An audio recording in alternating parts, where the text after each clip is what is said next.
എന്നുള്ളൊരു പേടിയിൽ നിന്ന് ഞാൻ പറഞ്ഞു ചുമ്മാ ഡയറക്ടറാണ്, ചുമ്മാ തള്ളി. അത് തള്ളിയത് പണിയായി. പിന്നെ എല്ലാ പിള്ളേരും ചോദിക്കാൻ തുടങ്ങി, ഡയറക്ടറെ എന്താ ഷോർട്ട് ഫിലിം, ഡയറക്ടറെ എന്താ ഷോർട്ട് ഫിലിം. അപ്പോൾ എൻ്റെ എയിം എന്ന് പറഞ്ഞാൽ ഈ കോളേജ് പഠിത്തം കഴിഞ്ഞാൽ സിനിമ ചെയ്യുക. എനിക്ക് കുറച്ച് കൂട്ടുകാരനെ കിട്ടിയിട്ടുണ്ടായിരുന്നു ഈ ഷോർട്ട് ഫിലിം ചെയ്തിട്ട്. അപ്പം ഞാൻ അത് കാണുന്നുണ്ട്. അങ്ങനെ ഒരു സ്ക്രിപ്റ്റായി. ഞങ്ങളിവിടെ ഇല്ല, അതിനുവേണ്ടി ഒരു ചെയറൊക്കെ വാങ്ങിച്ചായിരുന്നു. മറ്റേ എങ്ങനെ എന്തൊക്കെ അങ്ങനെ ഞാൻ കേട്ടിരിക്കുന്നത്. പക്ഷെ സിനിമ ചെയ്തു കഴിഞ്ഞപ്പോഴാണ് കറക്റ്റ് ഒരു സിനിമേന്റെ പ്രോസസ് എന്താ ഞാൻ മനസ്സിലാക്കി എടുക്കുന്നത്. ആകെ 2 സിനിമ സെറ്റിൽ ജൂനിയർ ആർട്ടിസ്റ്റ് ആയിട്ട് പോയിട്ടേ ഉള്ളൂ. അത് ഞാൻ തമാശക്ക് പോയത്. അവിടെ ഞാൻ അപ്പോഴും സെറ്റൊന്നും അവിടെ എന്താ നടക്കുന്നൊന്നും ഞാൻ നോക്കുന്നില്ല. മിന്നലിലെ അതിശേഷം കുട്ടിക്കാലം അഭിനയിച്ചിട്ടുണ്ട്. ക്യാമറ കൂടെ വെള്ളത്തിലേക്ക് ചാടുമ്പോൾ നിങ്ങളും കൂടെ ചാടിക്കോളൂ. ഇമോഷൻ പിടിച്ചുകൊണ്ട് പോകാനുള്ള പരിപാടി ഞാൻ അത് മാത്രമേ നോക്കുന്നുള്ളൂ. ഇതിൽ ഇമോഷൻ വർക്കായി പോകുന്നുണ്ടോ, എനിക്ക് വേണ്ടൊരു സാധനമുണ്ട്, അത് കിട്ടിയാൽ ഞാൻ ഓക്കെയാണ്. ഞാൻ നറേറ്റ് ചെയ്യും കഥ, ഞാൻ അഭിനയിപ്പിക്കും, എനിക്ക് വേണ്ട സാധനം ഞാൻ പറയും. എൻ്റെ കഴിഞ്ഞ പടത്തിൽ റൈറ്റിംഗ് വീക്കാണെന്ന് എനിക്ക് മനസ്സിലായി. ഞാൻ അവിടെ ഭയങ്കരമായിട്ട് വീക്കാണ്. അപ്പോൾ ഇത്തവണ റൈറ്റിംഗ് പിടിക്കണം എന്ന് പറഞ്ഞിട്ട് തന്നെ. പിന്നെ കൊറോണ സമയത്ത് കുറേ സ്ക്രിപ്റ്റ് എഴുതിയതിൻ്റെ എക്സ്പീരിയൻസ് ഉണ്ട്. അത് മണി മാറ്റേഴ്സ് പഠിച്ചെടുത്തു എന്നുള്ളതാണ് ഫസ്റ്റ് സിനിമ ചെയ്തത്. ഫ്രഷ് ആർട്ടിസ്റ്റുകളുടെ കൂടെ നമ്മൾ വർക്ക് ചെയ്തിട്ട് അൺകംഫർട്ടായിട്ടുണ്ട്. ആക്ച്വലി അങ്ങനെ ഉണ്ടായിട്ടുണ്ട്. ഭയങ്കര അൺകംഫർട്ടായിട്ടുണ്ട്. എന്തുണ്ടെങ്കിലും നിങ്ങൾക്ക് നമ്മളോട് പറയാം. ഫ്രഷർ ആണെങ്കിൽ, കാരണം അവർക്ക് ഇപ്പോൾ ചിലപ്പോൾ ഒരു ഇൻസെക്യൂരിറ്റി ഉണ്ടാവും. ഈ പുള്ളി എന്ന് പറഞ്ഞു കഴിഞ്ഞാൽ എങ്ങനെ തട്ടിക്കളയും. ഒരു ആർട്ടിസ്റ്റിന് ബേസിക്കലി വേണ്ടത് ഫ്രീഡം. ഗണേഷ് മറ്റേ ബൈക്കിൽ നിന്ന് വീഴുന്ന സാധനമാണ്. അത് ഷൂട്ട് ചെയ്തുകൊണ്ടിരിക്കുന്ന സമയത്ത് ശരസവേന്റെ കൈ അറിയാതെ ആക്സിലേറ്ററിൽ, കാരണം പുള്ളി ഇങ്ങനെ പോയിട്ട് ഇങ്ങനെ വീഴണം. ഇതിൻ്റെ ഇടയിൽ ആക്സിലേറ്റർ കൂടി അർജുനശോനെ നേരെ ബാക്കിലേക്ക് വന്ന് വണ്ടി ഇടിച്ച് അച്ചു നേരെ പാത്രക്കടയ്ക്കും ശരത്ത് നേരെ ഒരു സ്റ്റെപ്പും കയറി പോകുന്നു. ഒരു ഡെത്ത് സീനുണ്ട്. അത് മരണ വീട് ഷൂട്ട് ചെയ്യാനുണ്ട്. ഞാൻ മരണ വീട്ടിൽ പോവില്ല. എനിക്ക് പൊതുവെ ഭയങ്കര ഡാർക്കാണത്. ഞാൻ അങ്ങനത്തെ പരിപാടികൾ, ഞാൻ പ്രേതപ്പടം കാണില്ല, മരണ വീട്ടിൽ പോവില്ല. അങ്ങനെ ഭയങ്കര പ്രശ്നമാണ്. എന്നെ ഹോണ്ട് ചെയ്യുക സംഭവം. ഭയങ്കര ടെൻഷനായിരുന്നു, ഉറങ്ങാൻ പറ്റുന്നില്ല. ഇത് എങ്ങനെ ഞാൻ ഷൂട്ട് ചെയ്യും? കാരണം ഇതിന്റെ ചന്ദനത്തിരിന്റെ മണമൊക്കെ അടിച്ച് കഴിഞ്ഞാൽ എനിക്ക് ഭയങ്കര പ്രശ്നമാണ്. രഞ്ജിത്ത് നായർ എന്ന് വേണം പ്രൊഡ്യൂസർ ഇങ്ങോട്ട് മെസ്സേജ് അയച്ചു, എന്തെങ്കിലും പരിപാടി ഉണ്ടോ. അങ്ങനെ ഐശ്വര്യലക്ഷ്മിന്റെ കഥ പറയുന്നു. ഐശ്വര്യലക്ഷ്മിക്ക് ഓക്കെ ആവുന്നു. ദെൻ മാർട്ടിൻ ചേട്ടൻ്റെ അടുത്ത് പോയി കഥ പറയുന്നു. മാർട്ടിൻ ചേട്ടന് ഓക്കെ ആവുന്നു. ഞങ്ങൾ 3 പേര് ഇരുന്ന് സ്ക്രിപ്റ്റ് ചെയ്ത് അങ്ങനെ ഫസ്റ്റ് വേർഡ് ഓണായി. കോളേജ് കഴിഞ്ഞതും ഫസ്റ്റ് വേർഡ് ഓണായി ഷൂട്ട് കഴിയുമ്പോൾ കൊറോണ വന്ന് ബ്രേക്കായി. സിനിമ സ്വപ്നം കാണുന്നവർക്ക് ചാവറ ഫിലിം സ്കൂൾ, കൊച്ചി. നമസ്കാരം. ലൈഫ് നെറ്റ് TV പ്രേക്ഷകർക്ക് എല്ലാവർക്കും സ്വാഗതം. അഖിൽ ഇന്ന് എന്നോടൊപ്പം ഉള്ളത് അഖിൽ അനിൽകുമാറാണ്. യെസ് അഖിൽ, സുഖമായിട്ടിരിക്കുന്നോ? അഖിലിനെ സംബന്ധിച്ച് എനിക്ക് അഖിലിനെ കുറിച്ച് റിസർച്ച് ചെയ്ത് പഠിച്ചു കഴിഞ്ഞപ്പോൾ എനിക്ക് ഏറ്റവും ഇൻട്രസ്റ്റിംഗ് ആയിട്ട് തോന്നിയത് ഭയങ്കര ഒരു വലിയ ചാലഞ്ചാണ്. അതും യങ് ഏജിൽ തന്നെ എടുക്കുക എന്ന് പറയുന്നത്. പഠിച്ചു കഴിഞ്ഞു. ഈ സിനിമ ലോകം, ഇൻഡസ്ട്രി എന്നൊക്കെ പറയുന്നത് ഇറ്റ്സ് എ ഹ്യൂജ് ഇൻഡസ്ട്രി അല്ലേ? എല്ലാവരും ഇതിനകത്തേക്ക് എത്തിപ്പെടുക, അല്ലെങ്കിൽ ഇതിനകത്തേക്ക് ഒരു ആക്സസ് കിട്ടുക എന്ന് പറയുന്നത് ഭയങ്കര റിസ്കി ആയിട്ടാണോ എല്ലാവരും തന്നെ കാണുന്നത്. അത്രയും ഈസി അല്ല. എനിവേ, പക്ഷേ അഖിലിനെ സംബന്ധിച്ച് പഠിച്ചു കഴിഞ്ഞ ഉടനെ അഖിൽ ആരുടെയും കൂടെ അസിസ്റ്റ് ചെയ്യാനോ അസോസിയേറ്റ് ചെയ്യാനോ ഒരു എക്സ്പീരിയൻസ് ഒന്നുമില്ലാണ്ട് ഡയറക്റ്റ് അർച്ചന 31 നോട്ട് ഔട്ട്, അതൊരു ബിഗ് ബഡ്ജറ്റ് ഒരു മൂവി. എങ്ങനെയാണ് അഖിൽ അത് സാധ്യമാക്കിയത്? ഭയങ്കര ഒരു ചാലഞ്ചിങ് തന്നെയായിരുന്നില്ലേ? അതെ, അത് ഞാൻ ആക്ച്വലി കുറേ ഷോർട്ട് ഫിലിംസ് ചെയ്യുമായിരുന്നു.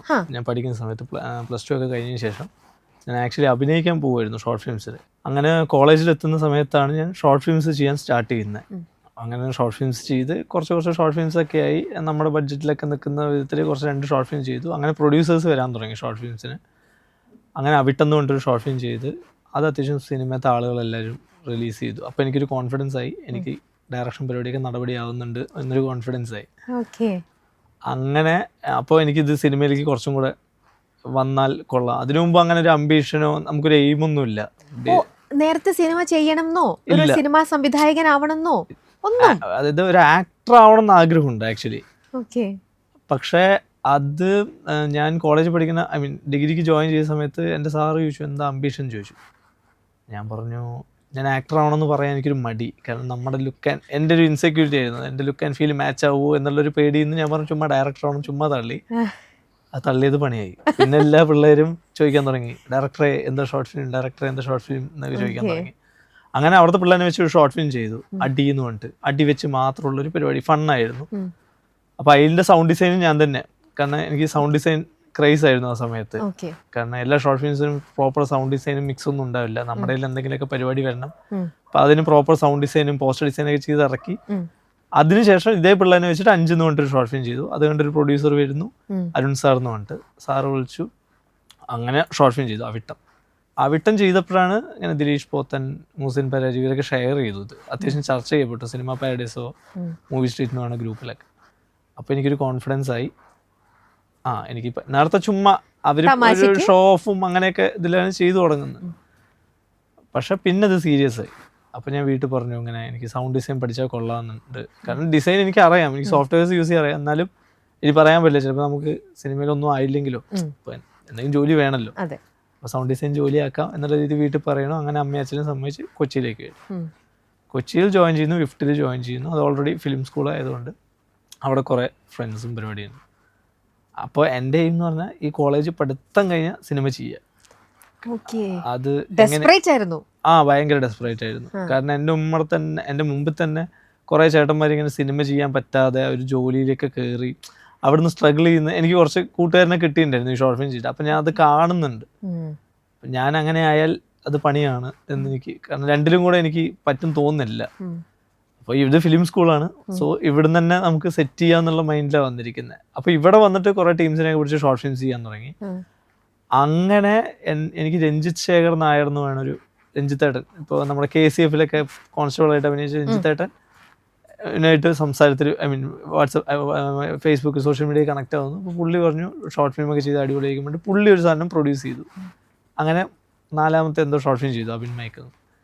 അപ്പോൾ അപ്പോഴത്തേക്കും ഞാൻ സ്ക്രിപ്റ്റ് എഴുതി. അപ്പോൾ എനിക്ക് സ്ക്രിപ്റ്റ് എഴുതാൻ അറിയത്തില്ല, എങ്ങനെ ഒരു സ്ക്രിപ്റ്റ് എഴുതണം, എവിടെ പോയി പിച്ച് ചെയ്യണമെന്നൊന്നും എനിക്കറിയത്തില്ല. ഞാനപ്പോൾ ചുമ്മാ എല്ലാ സിനിമയിലും കാണുന്ന പോലെ കട്ടൻ കാപ്പിയും ബിസ്ക്കറ്റൊക്കെ വെച്ച് ഞാൻ സ്ക്രിപ്റ്റ് എഴുതാൻ തുടങ്ങി. അങ്ങനെ ഒരു സ്ക്രിപ്റ്റ് ഞങ്ങൾ ഇല്ല, അതിനുവേണ്ടി ഒരു ചെയറൊക്കെ വാങ്ങിച്ചായിരുന്നു മറ്റേ ഇങ്ങനെ ഇരിക്കും. കാരണം എനിക്കറിയാം ഇരുന്ന് നമ്മൾ പേപ്പറിൽ എഴുതുന്നു, ലിറ്ററലി ഇമിറ്റേറ്റ് ചെയ്യുന്നു, അതാ ചെയ്തുകൊണ്ടിരിക്കുന്നത്. അങ്ങനെയാണ് ഞാൻ കേട്ടിരിക്കുന്നത്, ഞാൻ കണ്ടിട്ടില്ലല്ലോ, ആരും എഴുതുന്നു ഞാൻ കണ്ടിട്ടില്ലല്ലോ. അങ്ങനെയാണ് അർച്ചനയുടെ ഇനീഷ്യൽ ഡ്രാഫ്റ്റ് സ്റ്റാർട്ട് ചെയ്യുന്നത്. എന്നിട്ട് എവിടെ പോയിരുന്നു എഴുതിയത്? ഏകാന്തമായ സ്ഥലങ്ങത്തെ ഇല്ല, കാരണം റൂമിൽ എല്ലാവരും ക്ലാസ് പോയി കഴിഞ്ഞാൽ പിന്നെ ഞാൻ മാത്രമേ ഉള്ളൂ. ഞാൻ ഇടയ്ക്ക് ഞാൻ ലീവ് എടുത്ത് ഇവിടെ ഇരിക്കും, എഴുതാൻ വേണ്ടി ഇരിക്കും. അപ്പോൾ എഴുതി ഒരു 60 പേജിനടുത്ത് സ്ക്രിപ്റ്റായി. ഇനി ഇതെവിടെ പോയി പിച്ച് ചെയ്യണം എന്നറിയില്ല. അപ്പോൾ ഇങ്ങനെ കാണുന്ന ഇപ്പം നമ്മുടെ ഫിലിം സ്കൂൾ ആയതുകൊണ്ട് ഇടയ്ക്കിടയ്ക്ക് ഓരോരുത്തർ വരും. അപ്പോൾ അവരോടൊക്കെ പിച്ച് ചെയ്യുന്നു, ഓരോ ഫീമെയിൽ ആർട്ടിസ്റ്റുകളുടെ അടുത്ത് പോയി പിച്ച് ചെയ്യുന്നു. ലുലു മോളിലൊക്കെ പോയി കഥ പറയുന്നു. അപ്പോൾ ലുലു മോളിലൊക്കെ പോയി കഥ പറയാൻ അത്രയും ബഹളത്തിൻ്റെ ഇടയിൽ ഇരുന്നിട്ടാണ് കഥ പറയുന്നത്. അപ്പോൾ ഇവരിൻ്റെ കോൺസെൻട്രേഷൻ നമുക്ക് കിട്ടണം. അപ്പോൾ ഇതിന് മെല്ലെ മെല്ലെ എക്സ്പീരിയൻസ്ഡ് ആവാൻ തുടങ്ങി, ഈ കാര്യത്തിൽ മെല്ലെ മെല്ലെ പരിപാടി ആവാൻ തുടങ്ങി. അങ്ങനെ ഇരിക്കുമ്പോഴാണ് ഒരു പ്രൊഡ്യൂസർ അടുത്ത് പോയ സമയത്ത് ഫീമെയിൽ ഓറിയൻറ്റഡ് സിനിമ ചെയ്യുന്നത്, ഫീമെയിൽ ഓറിയൻറ്റഡ് ഷോർട്ട് ഫിലിംസ് ഒന്നും ചെയ്തിട്ടില്ലല്ലോ എന്ന് പറയുന്നത്. അപ്പോൾ അത് ശരിയാണ്, ഞാൻ ചെയ്തതെല്ലാം മെയിൽ ഓറിയൻറ്റഡ് ഫൺ പരിപാടികളാണ്. പിന്നെ അതിൻ്റെ ഒരു ക്വാളിറ്റി എന്ന് പറഞ്ഞു കഴിഞ്ഞാൽ ഒരു ഇത്തിരി അമച്ചർ പരിപാടിയുണ്ട്. കാരണം അത് ബഡ്ജറ്റ് ഇല്ലാതെ ചെയ്യുന്ന സാധനങ്ങളാണ്. മാക്സിമം 20,000 രൂപ അല്ലെങ്കിൽ മാക്സിമം 40,000 രൂപ, അതിൻ്റെ ലിമിറ്റ് ചെയ്യുന്ന സംഭവങ്ങളാണ്. അങ്ങനെയാണ് ദേവിക +2 ബയോളജി എന്ന് പറയുന്ന ഷോർട്ട് ഫിലിം പ്ലാൻ ചെയ്യുന്നത്. അപ്പോൾ രഞ്ജിത്തേട്ടൻ്റെ ടീം തന്നെയാണ് ഇത് പ്രൊഡ്യൂസ് ചെയ്യുന്നത്. അവർ രഞ്ജിത്തേട്ടനെ ആക്റ്റീവും ചെയ്യും. അപ്പോൾ രഞ്ജിത്തേട്ടനെ കാസ്റ്റ് ചെയ്യുന്നു.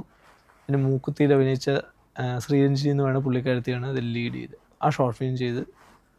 അത് ഭയങ്കര ഹിറ്റായി, ഞങ്ങൾ പ്രതീക്ഷിച്ചതിന് അപ്പുറത്തേക്ക് ഹിറ്റായി. ഞങ്ങൾ അതിന് പ്രിവ്യൂ ഒക്കെ വെച്ചു, കാരണം കോളേജിൽ തിയേറ്റർ ഉണ്ട്, ഞങ്ങൾ പ്രിവ്യൂ വെച്ചു.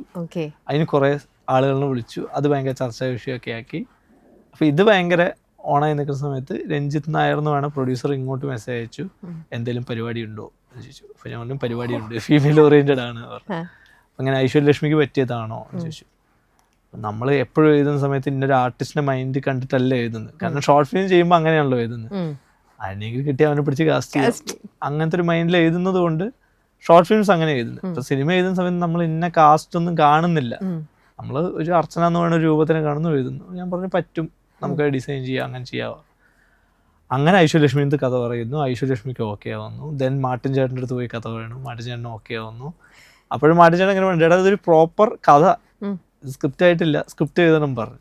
അപ്പം ഞാൻ പിന്നെ ആലോചിക്കുന്നത് ഇനി എന്താ സ്ക്രിപ്റ്റ്.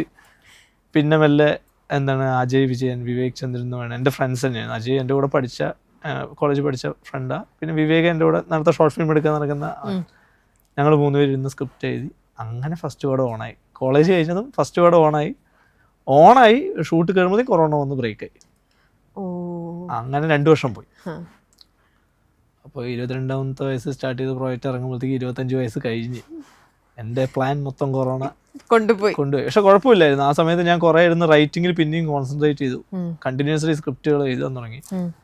കാരണം എന്തെങ്കിലും ചെയ്ത് തന്നെ പഠിക്കാൻ പറ്റുള്ളൂ. ഇപ്പോൾ ഷോർട്ട് ഫിലിംസ് എടുത്തിട്ടാണ് സിനിമ ചെയ്യാൻ പഠിച്ചത്. അങ്ങനെ എഴുതി പഠിച്ചു. അതിന്റെ ഒരു ബെറ്റർ വേർഷനാണ് തോന്നുന്നു തലവര. എഴുത്തിന്റെ ബെറ്റർ വേർഷനാണ്, എൻ്റെ എഴുത്തിന്റെ ബെറ്റർ വേർഷനാണ് തലവര. ഓക്കെ, അതിലേക്ക് വന്നെത്തിയത്.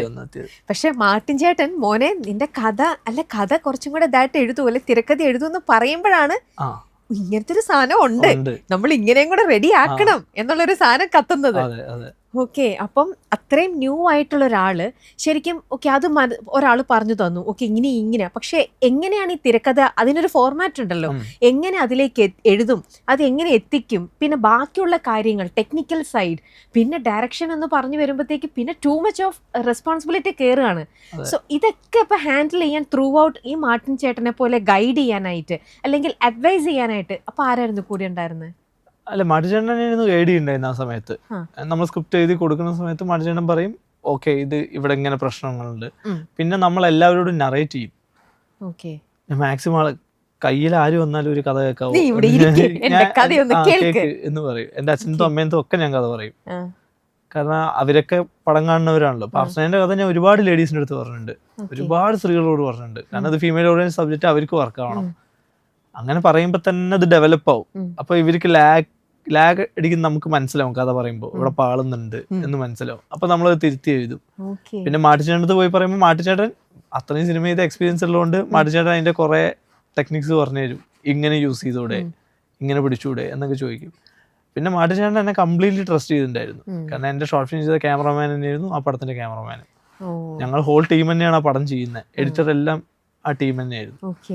അങ്ങനെയാണ് ആ പടത്തിലേക്ക് എത്തുന്നത്. ഓക്കെ, അപ്പോ ഞങ്ങളൊക്കെ കണ്ടപ്പം അർച്ചന 31 നോട്ട് ഔട്ട് ഒരു എന്താ പറയാ ഒരു വലിയൊരു ബിഗ് ബഡ്ജറ്റ് മൂവിയിലേക്ക് വന്നു. പക്ഷെ അതിന്റെ പിന്നിൽ പ്രവർത്തിച്ചവരെല്ലാവരും ഇതേപോലെ ഒരു ന്യൂ കമേഴ്സ് ആണ് എന്നുള്ളത്, എല്ലാവരും അങ്ങനെയാണെന്നുള്ളത് എനിക്ക് ഇപ്പോഴാണ് മനസ്സിലാവുന്നത്. എല്ലാവരും newcomers. Music director new കമറാണ്, എഡിറ്റർ ന്യൂ കമറാണ്, DOP ന്യൂ കമറാണ്, റൈറ്റേഴ്സ് ന്യൂ കമറാണ്, ഡയറക്ടർ ന്യൂ കമറാണ്, അതാ പറഞ്ഞേ, ആക്ടേഴ്സ് ന്യൂ കമർ. എല്ലാ അതിൽ എനിക്ക് ഐശ്വര്യലക്ഷ്മി ഒഴിച്ച് പിന്നെ രാജേഷ് മാധവൻ, രമേഷ് പിഷാരടി, ഇന്ദ്രൻ കുറച്ച് പേരുണ്ടല്ലോ. ബാക്കി ഒരു 30-35ഓളം കാസ്റ്റുകൾ എല്ലാം ന്യൂ ഫേസസ്. അപ്പൊ അത്രയും ആ ഒരു ഡയറക്ടറിന്റെ തൊപ്പി തലയിൽ വന്നു, സെറ്റിലേക്ക് എത്തി ഫൈനലി. അപ്പൊ അത് വിശ്വസിക്കാൻ പറ്റിയോ? ഇപ്പോഴുള്ള ഞാൻ ഭയങ്കര വ്യത്യാസമുണ്ട്. അന്നത്തെ ഞാൻ ആ മൊമെന്റ് ഒന്നും എൻജോയ് ഒന്നും ചെയ്തില്ല. ഞാൻ ഓക്കെ ഇത് സ്റ്റാർട്ട് ചെയ്ത് ഓക്കെ വാ പോവാം, സ്റ്റാർട്ട് ചെയ്ത് ഞാൻ അങ്ങനെ പോയോണ്ടിരിക്കുകയായിരുന്നു. എനിക്കിപ്പോ ഫസ്റ്റ് പടമാണ് ഇപ്പൊ സന്തോഷം തോന്നിയെന്ന് വെച്ചാൽ സന്തോഷം തോന്നി. പക്ഷെ അപ്പൊ എന്റെ അടുത്ത മൈൻഡ് ഇത് എങ്ങനെ ഷൂട്ട് തീർക്കും. ഇപ്പോഴുള്ള ഞാൻ ഭയങ്കരമായിട്ട് മാറി. ഇപ്പോഴുള്ള ഞാൻ എക്സ്പീരിയൻസിന്റെ അന്നെന്ന് പറഞ്ഞു കഴിഞ്ഞാൽ നമ്മൾ 2 വർഷം വെയിറ്റ് ചെയ്ത പ്രോജക്റ്റ് കൊറോണ വന്ന് ഇതായി ബ്രേക്ക് ആവുന്നു. പിന്നെ ആ സമയത്ത് നമ്മൾ റൈറ്റിങ്ങിലും സിനിമ കണ്ടും വീട്ടിലിരുന്ന് പടങ്ങൾ ഓണാക്കാനൊക്കെ ട്രൈ ചെയ്യുന്നു. പിന്നെ ഈ പടത്തിലേക്ക് വരുന്ന സമയത്ത് അത് ഓണായതിന്റെ സന്തോഷമൊക്കെ ഉണ്ടായിരുന്നു. പക്ഷെ അങ്ങനെ ഒരു ഡയറക്ടറായി എനിക്കെപ്പോഴും അങ്ങനെ ഒരു ഫീൽ, എനിക്ക് എല്ലാവരും ഒപ്പം അങ്ങനെ നിന്ന് പോവാ. തമാശക്ക് ഞാൻ പറയാണ്, നമ്മളിപ്പോ സിനിമയിൽ കാണുന്ന പോലെ നമ്മൾ നേരത്തെ സിനിമ കണ്ട പോലെ ക്യാമറ കൂടെ വെള്ളത്തിലേക്ക് ചാടുമ്പോൾ നിങ്ങളും കൂടെ ചാടിക്കോളൂ എന്ന് ശ്രീനേട്ടനൊക്കെ പറയുന്ന പോലെ ഏകദേശം. കാരണം ഷോർട്ട് ഫിലിം ചെയ്തു, കുറേ ചെയ്തു, സക്സസ്ഫുൾ ആയിട്ടുള്ള ഷോർട്ട് ഫിലിം ചെയ്തു. ആ ഒരു കോൺഫിഡൻസിൽ സിനിമയിലേക്ക് വന്നു, അത് യാഥാർത്ഥ്യം. എന്നാലും സിനിമ എന്ന് പറയുമ്പോൾ കുറേയും കൂടെ യൂണിറ്റിലൊക്കെ ഒരുപാട് ആൾക്കാരുണ്ട്, കുറച്ചും കൂടെ ഉത്തരവാദിത്തപ്പെട്ട പണിയാണ്. ഷോർട്ട് ഫിലിം കാണുന്നതിനെക്കാട്ടിലും വ്യൂവേഴ്സ് ഉണ്ടാവും. ഇതൊക്കെ അറിഞ്ഞോ അറിയാതെയോ നമ്മുടെ തലയിലേക്ക് വരികയാണല്ലേ. അപ്പോൾ അതിൻ്റെ ഒരു ഭാരം, ആ ഒരു റെസ്പോൺസിബിലിറ്റി ചില്ലറയല്ല. അപ്പോൾ ഈ ടെക്നിക്കൽ സൈഡ് ഫുൾ മനസ്സിലാക്കാതെ, അല്ലെങ്കിൽ ഇതിൻ്റെ ഒരു പ്രോസസ്സ് ഉണ്ടല്ലോ ഡയറക്ടറായിട്ട് ഇരിക്കുമ്പോൾ തന്നെയും, അതൊക്കെ ശരിക്കും ക്ലിയർ പിക്ചർ, ഒരു ഐഡിയ കിട്ടാതെ ചെയ്യുമ്പോൾ എന്തെങ്കിലുമൊക്കെ അബദ്ധങ്ങളോ അമളികളോ ബിഗിനിങ് ഒക്കെ ഉണ്ടായിട്ടുണ്ടോ? ഉണ്ട്, ഇപ്പോഴും ഉണ്ടാവാറുണ്ട്. ഇപ്പോഴും ഉണ്ട്. എനിക്ക് അങ്ങനെ ലെൻസുകളുടെ ഇതൊന്നും എനിക്ക് അറിയത്തില്ല. ഏത് ക്യാമറ എന്താണ്, അല്ലെങ്കിൽ ഇത് ഏത് ലൈറ്റ് ആണ്, അല്ല ആംഗിൾസ് വൈസ് എനിക്കറിയാം. ഒരു ആർട്ടിസ്റ്റിന്റെ അയാൾ പെർഫോം ചെയ്യുമ്പോൾ ഏത് ആംഗിൾ പോകണം, അങ്ങനത്തെ ഇമോഷൻ പിടിച്ചോണ്ട് പോകാനുള്ള പരിപാടി ഞാൻ അത് മാത്രമേ നോക്കുന്നുള്ളൂ. ഇതിൽ ഇമോഷൻ വർക്കായി പോകുന്നുണ്ടോ, അത് ചിരി ആയിക്കോട്ടെ, മാസം ആയിക്കോട്ടെ, ത്രില്ലർ ആയിക്കോട്ടെ, എന്ത് പരിപാടിയാണേ, ഇമോഷൻ പോകുന്നുണ്ടോ, അത് മാത്രമല്ല. ഞാനിപ്പോൾ ഡെപ്ത് അല്ലെങ്കിൽ അതിൻ്റെ ഭയങ്കരമായിട്ടുള്ള ആർട്ട് കാര്യങ്ങളിൽ ഇടപെടുക. എനിക്ക് വേണ്ടൊരു സാധനമുണ്ട്, അത് കിട്ടിയാൽ ഞാൻ ഓക്കെയാണ്. അമളികൾ ഉണ്ടാവാറുണ്ട്. ഇപ്പം നമ്മൾ ചാർട്ടിങ് സിനിമ, നമ്മൾ ഷോർട്ട് ഫിലിം നമ്മൾ ചാർട്ട് ചെയ്യുന്നു. നമ്മൾ ചാർട്ട് ചെയ്യുമ്പോൾ ലീനിയർ ഒന്നും അല്ല, നമ്മളും നോൺ ലീനിയർ ഒക്കെ ആയിട്ട് ചാർട്ട് ചെയ്യാറുണ്ടെങ്കിലും ഈ ആർട്ടിസ്റ്റിന്റെ ഡേറ്റ് വെച്ച് ഇപ്പൊ ഷോർട്ട് ഇപ്പുറത്തെ ബാലൻസ് വെച്ചിട്ട് എടുക്കുന്നതെല്ലാം ഞാൻ ഫസ്റ്റ് സിനിമയിലാണ് പഠിച്ചെടുക്കുന്നത്. അപ്പൊ അതിന്റെ പരിപാടികൾ, പിന്നെ ചീറ്റ് ചെയ്യുന്ന കുറച്ച് പരിപാടികൾ, ഇപ്പൊ ക്യാമറമാനെ ചിലപ്പോൾ ആർട്ടിസ്റ്റ് പൊസിഷൻ മാറ്റിയാൽ മതി, അങ്ങനത്തെ കുറച്ച് കാര്യങ്ങൾ. പിന്നെന്താ മെയിനായിട്ട് ഇവിടെ ഇപ്പോൾ സെറ്റിൽ എല്ലാവരും നോക്കുമ്പോൾ എനിക്കന്ന് അത്ര 22 വയസ്സോ 23 വയസ്സ് 24 വയസ്സേ ഉള്ളൂ. ഓണാകുമ്പോഴേ 22 വയസ്സ്, ഷൂട്ട് തുടങ്ങുമ്പോൾ 24 വയസ്സ് എന്തോ ആണെന്ന് തോന്നുന്നു. എന്നാലും വെരി യങ് ഏജ് അല്ലേ? അപ്പൊ അതെല്ലാരും പറയുന്നുണ്ട്, ഇത് പടം എക്സ്പീരിയൻസ് ഇല്ലാത്ത പയ്യനാ വന്നിരിക്കുന്നത്. അപ്പൊ അതിന്റെ ഒരു ബേർഡൻ ഉണ്ട്, ആരും വിശ്വസിക്കുന്നില്ല. അല്ലെങ്കിൽ നമ്മൾ പറയുമ്പോൾ കുറച്ചും കൂടെ കഷ്ടപ്പെടേണ്ടി വരും. എക്സ്പീരിയൻസ്ഡ് ആയിട്ടുള്ള ഒരാൾ പറയുന്ന പോലെയല്ല, കുറച്ചും കൂടെ ചേട്ടാ നമുക്കിത് ഇങ്ങനെ വേണമെന്നൊക്കെ പറഞ്ഞ് എടുപ്പിച്ചെടുക്കേണ്ടി വരും. അപ്പൊ അതിൻ്റെതായ പ്രഷർ ഉണ്ട്. പിന്നെ അർച്ചനയെ സംബന്ധിച്ചോളം ഏറ്റവും വലിയ പ്രഷർ എന്താ വെച്ച് കഴിഞ്ഞാൽ നൈറ്റ് ഷൂട്ടാ. അപ്പോൾ 6 to രാവിലെ 6 മണി മുതൽ മിഡ് നൈറ്റ് 2 മണി വരെ, വീണ്ടും അടുത്ത ദിവസം 6 മണി മുതൽ മിഡ് നൈറ്റ് 2 മണി വരെ, ഇങ്ങനെ ഒരു 15 ദിവസം ഷൂട്ട് ചെയ്തുകൊണ്ടിരിക്കുക. കാരണം വേറെ വഴിയില്ല, കൊറോണ, നമുക്ക് ഇത്ര ഡേറ്റ്സേ ഉള്ളൂ, ഇത്ര ആർട്ടിസ്റ്റ് ഉണ്ട്. കാരണം കല്യാണ വീട് കാണിച്ചുകൊണ്ടിരിക്കുന്നത്, ഇത്രയും ടെക്നീഷ്യന്മാരുണ്ട്. ഇതിൽ ADസിന് പല ആളുകൾക്കും കൊറോണ വന്ന് ക്വാറന്റൈൻ പോകണം. അവസാനമൊക്കെ എത്തുമ്പോൾ ഒരു AD ഒക്കെ ഉള്ളൂ. ഇത് വെച്ച് വർക്ക് ചെയ്ത് കൊണ്ടുകൊണ്ടിരിക്കേണ്ടി വരും, വേറെ ഒരു വഴിയില്ല. അപ്പൊ ഞാൻ എന്ന് വെച്ചാൽ 9 മണിക്ക് ഉറങ്ങി രാവിലെ 6 മണിക്ക് എണീക്കുന്ന ആളായി. എനിക്ക് എന്തൊക്കെ വന്നാൽ ഞാൻ 9 മണിക്ക് ഉറങ്ങും. പക്ഷേ സെറ്റിൽ നടപടി നടക്കുന്നില്ല. ഒരു പോയിന്റ് ഞാൻ ആക്ഷൻ വിളിച്ച് ഉറങ്ങിപ്പോയി. കാരണം 5 മണിയൊക്കെ ആകുമ്പോഴത്തേക്ക് എൻ്റെ റിലേ പോയി, ഞാൻ ഉറങ്ങിപ്പോയി ലിറ്ററലി. ഒന്നും ചെയ്യാൻ പറ്റില്ല. കാരണം അപ്പോൾ ഇങ്ങനെ സിനിമ വർക്ക് ആവുന്നൊക്കെ അവിടുന്ന് പഠിച്ചെടുക്കുന്നത്. പക്ഷെ സിനിമ ചെയ്ത് കഴിഞ്ഞപ്പോഴാണ് കറക്റ്റ് ഒരു സിനിമേന്റെ പ്രോസസ്സ് എന്താ ഞാൻ മനസ്സിലാക്കി എടുക്കുന്നത്. ഏതൊക്കെ ഫയൽ എവിടേക്കൊക്കെ അയക്കണം, ഇത് ആരുടെ ഉത്തരവാദിത്വം, ഇതെല്ലാം.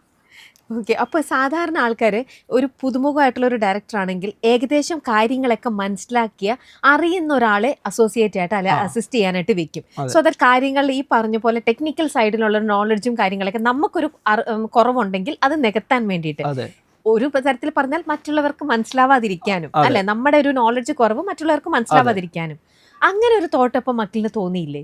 അത് തുടക്ക സമയമായതുകൊണ്ട് ഇത് അറിയത്തില്ലല്ലോ. അതും അറിഞ്ഞില്ല. ഞാൻ വേറെ സിനിമ സെറ്റിൽ വർക്ക് ചെയ്തിട്ടില്ല.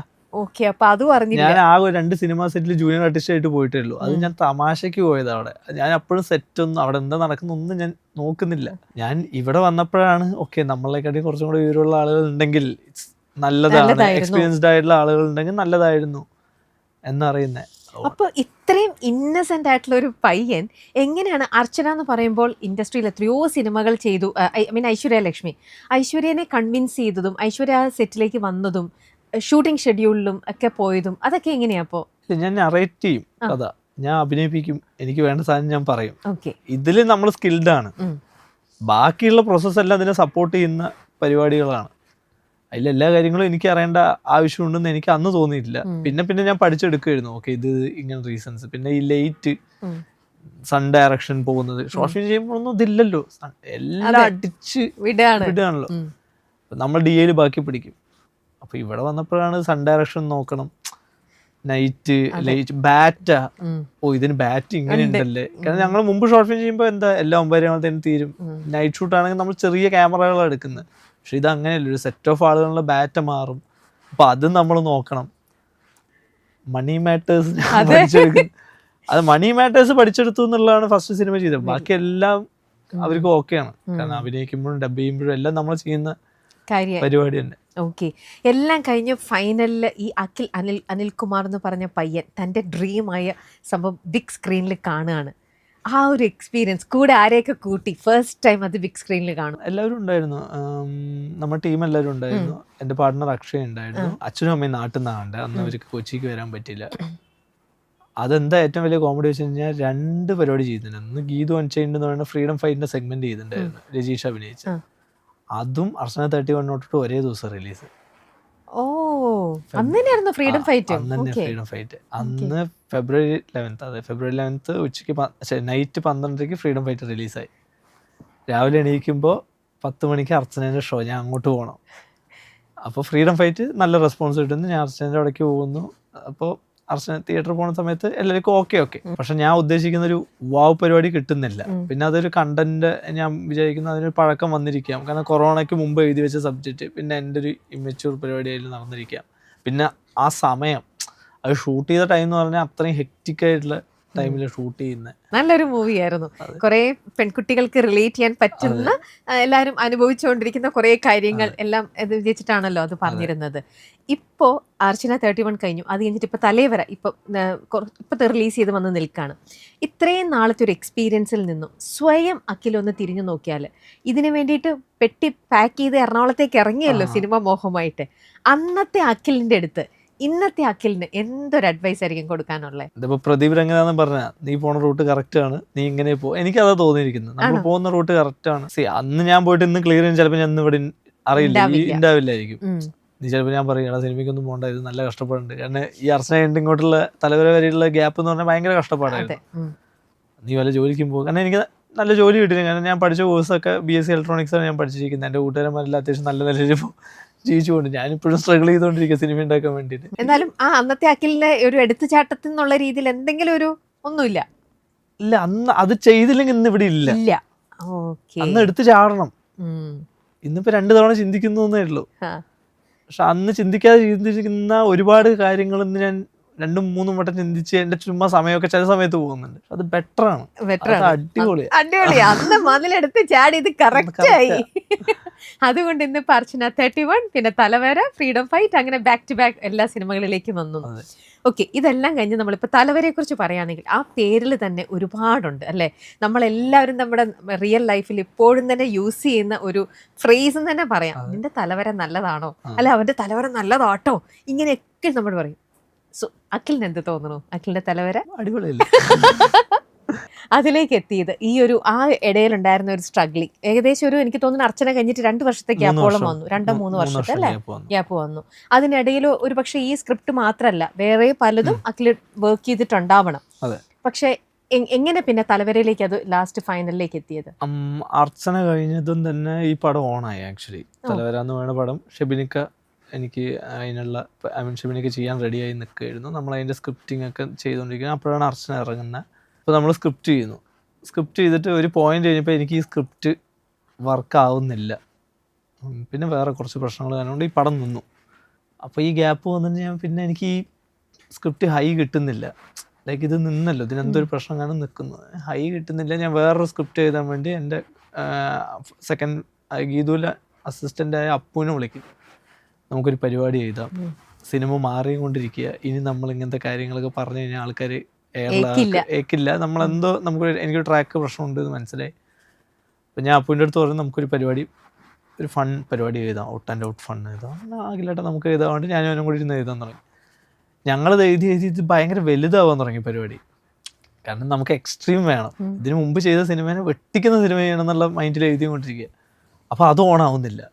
കാരണം ഞാനിവിടെ ചെയ്ത് വെച്ചിരിക്കുന്നത് ഒരു ചെറിയ പടം. അപ്പോൾ എന്നെ വിശ്വസിച്ചൊരു വലിയ പടം തരാൻ ആരുമില്ല. അപ്പോൾ സ്റ്റിൽ പിന്നെയും പെട്ടു. അപ്പോഴത്തേക്ക് ഒരു വർഷമല്ല, ഒരു 6 മാസത്തിനടുത്തായി. അപ്പോഴാണ് ഈ കഥയുണ്ട്. അന്ന് തലവര നല്ല പേര് ഇതിൻ്റെ. അപ്പോൾ ഈ കഥയുണ്ട്. അപ്പോൾ പിന്നെയും ഷെബിനിക്ക എന്താ ഈ പരിപാടി എന്നിങ്ങനെ ചോദിക്കുന്നുണ്ട്. ഞാൻ ഷെബിനിക്ക് വേറെ പ്രോജക്റ്റൊക്കെ പോയി പറയും. ഷെബിനിക്ക് ഒന്നും മറക്കാനില്ല. ലൈക്ക് ഇതിലെന്തൊരു പരിപാടി ഉണ്ടെന്നുള്ള നിൽക്കുക. അങ്ങനെ ജിയോ ബേബി എന്ന് പറഞ്ഞ ഡയറക്ടർക്കും എബ്രിഷൈൻ എന്ന് പറഞ്ഞ ഡയറക്ടർ എൻ്റെ കഥ അറിയാം. ഈ കഥകളൊക്കെ അറിയാം. ഞാൻ അവരോട് എൻ്റെ കഥകളൊക്കെ പോയി എന്ന് പറയും. അപ്പോൾ ഞാൻ ജിയോ ചേട്ടൻ്റെ എബ്രിഷൈനത്ത് ഈ കോമഡി സബ്ജക്റ്റ് പോയി പറഞ്ഞ സമയത്ത് ഇവർ ചിരിക്കുന്ന കണ്ടിട്ട് ചോദിച്ചു മറ്റേ പാണ്ഡൻ്റെ സബ്ജക്റ്റ് എന്തായി ചോദിച്ചു. ആ പാണ്ഡ പരിപാടി എന്തായി ചോദിച്ചു. അപ്പോൾ ഇവരുടെ ഓർമ്മയിൽ ഞാൻ പറഞ്ഞ കഥയുണ്ടെന്ന് എനിക്ക് മനസ്സിലായി.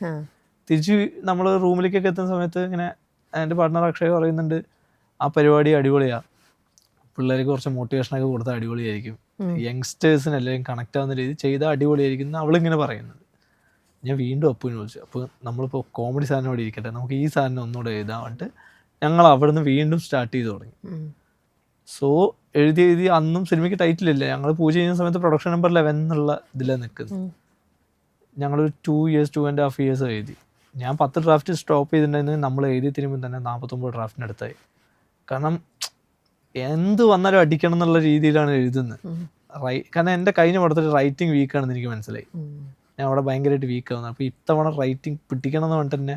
പിന്നെ കൊറോണ സമയത്ത് കുറേ സ്ക്രിപ്റ്റ് എഴുതി എൻ്റെ എക്സ്പീരിയൻസ് ഉണ്ട്. പിന്നെ ഞാനിങ്ങനെ പിക്സറിൻ്റെ റൂൾസും റൈറ്റിംഗ് റൂൾസ് എല്ലാം എടുത്ത് നോക്കുന്നു. എന്താണ് റൈറ്റിംഗ്, ഗ്രാഫ്, അങ്ങനെ റൈറ്റിങ്ങിൽ ഇൻവെസ്റ്റ് ചെയ്യാൻ തുടങ്ങി. പാരലലി ഞാൻ ആഡും പരിപാടിയൊക്കെ പിടിച്ച് ജീവിച്ചു പോകാനുള്ള പരിപാടി സെറ്റ് ചെയ്യുന്നു. അങ്ങനെയാണ് തലവേദന തിരിച്ചു വരുന്നത്. ഓക്കെ. അപ്പൊ ഈ എഴുത്തിന്റെ ഇടയിലത്തെ ഓരോ ദിവസത്തെയും ഓരോ ഡൗട്ടും കാര്യങ്ങളും ചില സമയത്ത് സ്റ്റക്ക് ആവുന്നു എന്ന് പറഞ്ഞില്ലേ, ആ സമയത്തൊക്കെ എപ്പോഴും ഒരേ ഒരാളുടെ അടുത്ത് തന്നെയാണോ അഡ്വൈസ് അല്ല എടുക്കുക? അല്ല അല്ല, നമ്മൾ ഓരോ ഡ്രാഫ്റ്റ് എഴുതിയാലും വിളിച്ച് കഥ പറയും. ഓക്കെ ഇപ്പോൾ കഥ കേട്ട ആൾക്കാർ തന്നെ റിപ്പീറ്റ്ലി കഥ പറയും. ഓക്കെ മാക്സിമം ആൾക്കാർ എന്ത് നമ്മൾ അപ്പോഴത്തേക്കും ഞാൻ പറഞ്ഞല്ലോ, ഈ ഫസ്റ്റ് പടം കഴിയുമ്പോൾ നമ്മുടെ സർക്കിൾ ഒന്ന് മാറി കുറച്ച് പുതിയ ആളുകളൊക്കെ വരാൻ തുടങ്ങി. അത്യാവശ്യം നോളേജും സ്ക്രിപ്റ്റിങ്ങും പരിപാടികളെ കുറിച്ച് നോളേജുള്ള ആൾക്കാർ വരാൻ തുടങ്ങി. അവരോടെല്ലാവരും പോയി കഥ പറയും. പിന്നെ ബാക്കിയുള്ള ടീംസ് വരുന്നു. അപ്പോൾ ഈ അസിസ്റ്റൻസിൻ്റെ എല്ലാം ഇന്നും ഡെയിലി നറേഷൻ ഉണ്ടാവും. ഓക്കെ കാരണം അതാ പറയുന്നത്, പാളരുത് എന്നുള്ള. അവർക്ക് ഇൻട്രസ്റ്റ് ഇല്ലെങ്കിൽ നമ്മൾക്ക് ഇരുത്തി, ആർക്കാണ് ഇൻട്രസ്റ്റ് നമ്മുടെ ആവശ്യം അതുകൊണ്ട് നമ്മൾ ചോദിക്കും, ഇരുത്തി കേൾപ്പിക്കും, ഒന്ന് കേൾക്കൂ, നിങ്ങളുടെ ഒരു എഴുതാൻ ബുക്ക് കൊടുക്കും, വായിക്കാൻ കൊടുക്കും. ചിലർക്ക് വായിക്കാൻ മാത്രം കൊടുക്കുന്നുണ്ട്, വായിക്കാൻ അയച്ചു കൊടുക്കും, ഒന്ന് വായിച്ചിട്ട് പറ, അപ്പോൾ അവർക്ക് ഇന്ന സംഭവങ്ങൾ തോന്നി എന്നൊക്കെ പറയും. അങ്ങനെ മാക്സിമം നറേറ്റ് ചെയ്യാൻ ശ്രമിക്കുള്ളൂ. കാരണം നമ്മുടെ സ്ക്രിപ്റ്റ് നറേഷനിലാണ് വർക്കാവുന്നത്, എഴുത്തിൽ വർക്കാവുമെന്ന് എനിക്കറിയത്തില്ല. അഖിലിന്റെ ഇന്റൻഷൻ ഇത് മാക്സിമം പലരിലേക്കും പറഞ്ഞു കഴിയുമ്പോൾ അവരുടെയൊക്കെ ഒരു വ്യൂ പോയിന്റ് മനസ്സിലാക്കിക്കൊണ്ട് എന്റെ സ്ക്രിപ്റ്റിനകത്ത് എന്തെങ്കിലും കുറവുകൾ ഉണ്ടെങ്കിൽ അതെനിക്ക് നികത്താം, ഇതാണ് അഖിലിന്റെ ഒരു ഇന്റൻഷൻ. പക്ഷേ വേറൊരു സൈഡും കൂടിയുണ്ട്. നമ്മൾ ഇത്രത്തോളം മാക്സിമം കുറേ പേരുടെ അടുത്ത് അഖിൽ പറയുന്നുണ്ട്, എല്ലാവരും വിശ്വസിച്ച് ഉള്ള ആൾക്കാരാണെങ്കിൽ പോലും ഇതിനകത്ത് എവിടെയൊക്കെയോ നമുക്ക് ചതിയും പറ്റാം. അങ്ങനെ പറ്റിയ ഒരുപാട് ആൾക്കാരുണ്ട്. നമ്മുടെ ഈ കഥ ചോർന്നു പോയി, നമുക്ക് മുന്നേ ആ കഥ ഡെവലപ്പ് ചെയ്തെടുത്ത അങ്ങനത്തെ സംഭവങ്ങളൊക്കെ നമ്മൾ കേൾക്കുന്നുണ്ടല്ലോ. അപ്പൊ അങ്ങനത്തെ ഒരു ഇൻസെക്യൂരിറ്റി ഇത്രയും ആൾക്കാരുടെ അടുത്ത് കഥ പറഞ്ഞപ്പോൾ ഒരിക്കലും അങ്ങനെ ഒരു ഡൗട്ട് തോന്നിയിട്ടേ ഇല്ലേ? ഇല്ല, ഇപ്പൊ തലവരേന്റെ കഥ എന്ന് പറഞ്ഞത് ഒരു കോമൺ കഥയല്ലേ. അതെ, ഇതിനു മുമ്പ് ഇപ്പോ അല്ല, പക്ഷെ പൊതുവെ അഖിലിന്റെ രീതിയെ ഇങ്ങനെയാണല്ലോ, അതുകൊണ്ടാണ് ഞാൻ ചോദിക്കണേ. ഇല്ല, എനിക്കങ്ങനെ പേടി തോന്നിയിട്ടില്ല. കാരണം എന്റെ കണ്ടന്റുകൾ ഇപ്പൊ യൂണിവേഴ്സൽ കണ്ടന്റ്, പർട്ടിക്കുലർ സാധനമല്ല. ത്രെഡ് എടുത്തുകൊണ്ട് പോയിട്ട് ഇതാക്കാനൊന്നും പറ്റൊന്നുമില്ല. എന്റെ യൂണിവേഴ്സൽ എന്താ, ഇതിലിപ്പോ ഒരു പയ്യനുണ്ട്, അവനൊരു ഗേള് വരുന്നു, അവര് തമ്മിലുള്ള റിലേഷനിലേക്ക് കയറുമ്പോൾ ഇയാളുടെ ലുക്ക് വെച്ച് കുറച്ച് ഫ്രണ്ട്സ് കളിയാക്കുന്നു, അതിന് അയാള് ഒരു സംഭവത്തിലേക്ക് എത്തുന്നു. ഇതാണ് കഥ. ഈ തലവര കണ്ടു കഴിഞ്ഞപ്പോൾ എനിക്കും തോന്നി, വേറെ കുറച്ച് പേരും എൻ്റെ അടുത്ത് കണ്ടവർ, ഞങ്ങൾ ഇങ്ങനെ സംസാരിക്കുമല്ലോ നമ്മള്, അവർക്കൊക്കെ ഇത് കണ്ടപ്പോൾ പെട്ടെന്ന് മനസ്സിലേക്ക് കട്ടപ്പനയിലെ ഋതിക് റോഷനും ഓർമ്മ വന്നു. ഇപ്പം അഖിൽ പറഞ്ഞ പോലെ അഖിലിന്റെ കഥയ്ക്കൊന്നും ഒരു എക്സ്ക്ലൂസിവിറ്റി ഒന്നും ഇല്ല, യൂണിവേഴ്സലി നടക്കുന്ന ഒരു കാര്യമാണ് എന്ന് അഖിൽ തന്നെ പറയുന്നുണ്ട്. അതുകൊണ്ട് തന്നെയാണ്. പക്ഷെ നമുക്ക് ആ ഒരു സിനിമ നമ്മുടെ എല്ലാവരുടെയും മനസ്സിലുണ്ടല്ലേ, ഹിറ്റായിട്ടുള്ള ഒരു മൂവിയായിരുന്നു. അപ്പൊ അതിനകത്തുമായിട്ട് പെട്ടെന്ന് ഞങ്ങൾക്കൊക്കെ റിലേറ്റ് ചെയ്യാനായിട്ട് തോന്നി. അപ്പൊ ഒരു പക്ഷെ അഖിലും ഇത് എഴുതിയപ്പോഴും കണ്ടപ്പോഴും അഖിലിനത് തോന്നി. അത് ഷെബിനിക്കും പറഞ്ഞിട്ടുണ്ടായിരുന്നു. അപ്പോ നമ്മുടെ കാര്യം എന്ന് പറഞ്ഞു കഴിഞ്ഞാൽ, നമ്മൾ ഇതിൽ പറയാൻ ഉദ്ദേശിക്കുന്ന കഥ എന്ന് പറഞ്ഞു കഴിഞ്ഞാൽ ഒരാളുടെ ഇൻസെക്യൂരിറ്റി മാറുന്ന കഥയാണ്. കട്ടപ്പനയിലെ ഋതിക് റോഷൻ എന്ന് പറയുന്ന കഥ ഒരു ആക്ടർ ആവാൻ ശ്രമിക്കാൻ ഒരാളുടെ കഥയാണ്. ചെറുപ്പം മുതലേ ആക്ടർ ആവണമെന്ന് ആഗ്രഹമുള്ള അയാൾ ആക്ടർ ആവാൻ ശ്രമിക്കുന്നു, ആക്ടർ ആവുന്നു. ഇതിൽ നിന്ന് പറയുന്ന ഒരാൾ ഒരു ഫുൾ സ്ലീവ് ഇട്ട് നടന്ന മനുഷ്യൻ, അയാൾ അവസാനം ഒരു ഹാഫ് ഷർട്ട് ഇടാതെ കുറച്ച് ആളുകളുടെ മുമ്പ് പെർഫോം ചെയ്യുന്നു. അതിൻ്റെ ഒരു ടൂള് മാത്രമാണ് സിനിമ. പിന്നെ അയാൾക്ക് പാണ്ടുണ്ട്, അത് കാരണം കൊണ്ട് സിനിമയിലേക്ക് എത്താൻ പറ്റുമോ എന്നൊരു ടെൻഷൻ. സിനിമ അതിൻ്റെ ഒരു പാർട്ട് മാത്രം. കട്ടപ്പന ഋതിക് റോഷൻ എന്ന് പറയുന്ന സിനിമയിൽ ഹോൾ അത് സിനിമയാണ്. ടോട്ടലി സിനിമയിലേക്കുള്ള സ്ട്രഗിൾ പരിപാടി എല്ലാം പഠിക്കുന്നുണ്ട്. ഇതിൽ അങ്ങനെ ഇല്ല. ഇതിൽ അയാളുടെ ലവിന്റെ ആംഗിൾ ഉണ്ട്. അതെല്ലാം ഈ ഇൻസെക്യൂരിറ്റി ബേസ് ചെയ്തിട്ടാണ്. ഒരാളുടെ ഇൻസെക്യൂരിറ്റിന്റെ കഥയത്. ഞാൻ പറഞ്ഞ പോലെ തന്നെ എനിക്ക് ആക്ടർ ആവണമെന്നായിരുന്നു ആഗ്രഹം. ഞാൻ അത് ക്ലാസ് പറയാതെ നിന്ന് എന്റെ ഇൻസെക്യൂരിറ്റി ഉണ്ടായി. ഞാൻ ഡയറക്ടർ ആവണമെന്നാണ് പറഞ്ഞത്. അതുകൊണ്ട് ഞാൻ ഇപ്പോൾ ഡയറക്ടറായി നിൽക്കുന്നു. പക്ഷെ എനിക്ക് ആ ഇൻസെക്യൂരിറ്റി ഇല്ലെങ്കിൽ ചിലപ്പോൾ മേ ബി ഞാൻ ഒരു ആക്ടർ ആയേനെ. ഇനി എന്നാണ് ആക്ടർ ആവാൻ പോണേ? ഇല്ല, ഞാൻ മിന്നൽ മുള്ളിലൊക്കെ അഭിനയിച്ചിട്ടുണ്ട്. അല്ല, എന്നാലും ഒരു ത്രൂ ഔട്ട് എന്റെ സിനിമയിൽ എന്റെ സിനിമയിൽ എനിക്കറിയത്തില്ല. അതിനടുത്ത് വേറെ കോൺഫിഡൻസ് കിട്ടില്ല. ഏതെങ്കിലും ഒരു പണി ഒരു സമയം ആണോ? അല്ല, ഇതില് ചെറിയൊരു റോൾ ചെയ്തിട്ടുണ്ട്. തലവരല്ലോ ചെറിയ ഒന്നുമില്ല, പാട്ടിന്റെ ഇടയിൽ വന്നിട്ട് മറ്റേ ഇത് വന്ന് കൊടുക്കും. അവൻ ഷോപ്പ് ഒന്ന് മാറി എന്നറിയിക്കാൻ വേണ്ടിട്ട് അവൾക്ക് ഹോം ഡെലിവറി ചെയ്യുന്നത്.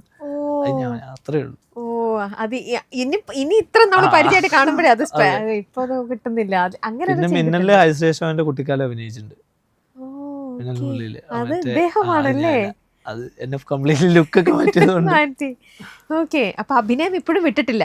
ഇല്ല ഇല്ല. അതാണ് അതുകൊണ്ടാണ് എനിക്ക് ആർട്ടിസ്റ്റുകളുടെ വർക്ക് ചെയ്യുമ്പോൾ ഏറ്റവും വലിയ ഹൈ എന്ന് പറഞ്ഞാൽ എനിക്ക് അവരുടെ കൂടെ അഭിനയിച്ച് കാണിച്ചു കൊടുക്കാം. അങ്ങനെ ഒരു ഹൈയും കൂടി ഉണ്ട്. ഗ്രൂം ചെയ്യുമ്പോഴും ഓഡിഷൻ ചെയ്യുമ്പോഴൊക്കെ ഉള്ള ഹൈ അതാ. എനിക്ക് അവന്റെ ഒപ്പം അഭിനയിക്കാം. പക്ഷെ എന്നാലും എനിക്ക് തന്നെ ബിഗ് സ്ക്രീനിൽ കാണണം എന്നുള്ളൊരു വലിയൊരു മോഹം ഉണ്ടല്ലോ. ഉണ്ട്.